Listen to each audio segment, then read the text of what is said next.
Hello, apa khabar wahai orang Indonesia? Apa khabar? Hari ni saya nak buat video tentang berita tentang syarikat filem Indonesia yang selalu buat filem seram. Tapi sekarang mereka nak buat filem apa?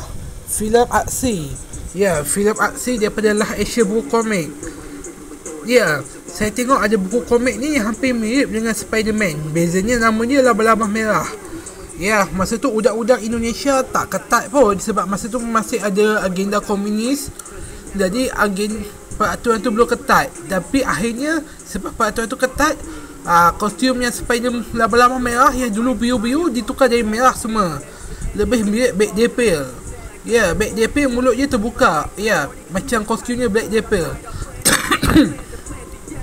Laba-Laba Merah ni macam ni, apa ni? Macam Clawman. Ya, jadi saya tertanya, adakah pihak syarikat filem yang buat filem seram tu nak adaptasi ni semata-mata nak tiru Bumi Langit ataupun sebenarnya sebab nak tiru Malaysia je. Kalau Clawman memang macam Batman lah, tapi tak copyright, dia bukan buku komik, dia cuba animasi yang diadaptasi dari filem. Ya, walaupun kalau tengok kostum hampir sama je dengan Laba-Laba Merah, sama-sama mulut terbuka. Ya, saya harap tetap ada lensa putih juga dekat kostum Laba-Laba Merah. Ya, katanya pihak esok akan buat Clawman kedua. Mereka akan masukkan dua musuh yang tidak ada dalam filem, iaitu besi Spiderman, besi Cicak Man.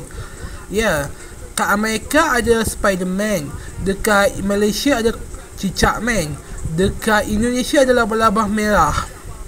Ya, malangnya Cicak Man dah lama tak buat. Kalau ini dikeluarkan, mesti orang akan kata ini Laba-Laba Merah hampir sama macam Cicak Man. Bezanya ini adaptasi komik. Ya, katanya syarikat filem tu nak buat live action buku komik bukan sebab nak bagi untung, melainkan nak buat live action saja.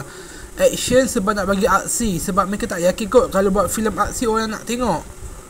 Ya, dulu buat filem seram, sekarang nak buat filem aksi pula. Ya, saya faham bukan senang nak buat filem aksi. Ya, saya harap filem ni boleh bersaing lah, lebih banyak adaptasi komik lah dekat Indonesia dengan Malaysia ni. Ya, mulanya saya tengok kostum dia ni biasa-biasa saja, macam Red Deadpool lah, Cicak Man lah, macam The Flash. Banyaklah superhero yang mirip dengan kat Amerika tu, yang macam The Flash. Banyak superhero Indonesia yang hampir sama dengan superhero Amerika, macam Bumi Gunggala dengan The Flash, Godam dengan Superman. Sekarang ni Laba-Laba Merah. Ya, sayangnya saya tak ada banyak duit nak buat adaptasi buku komik superhero. Ya, kalau saya ada banyak duit dah lama dah saya buat live action superhero.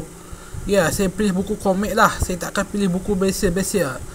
Okey, kalau nak tahu, Laba-Laba Merah ada juga tim macam Avengers yang mungkin akan dikeluarkan tak lama lagi.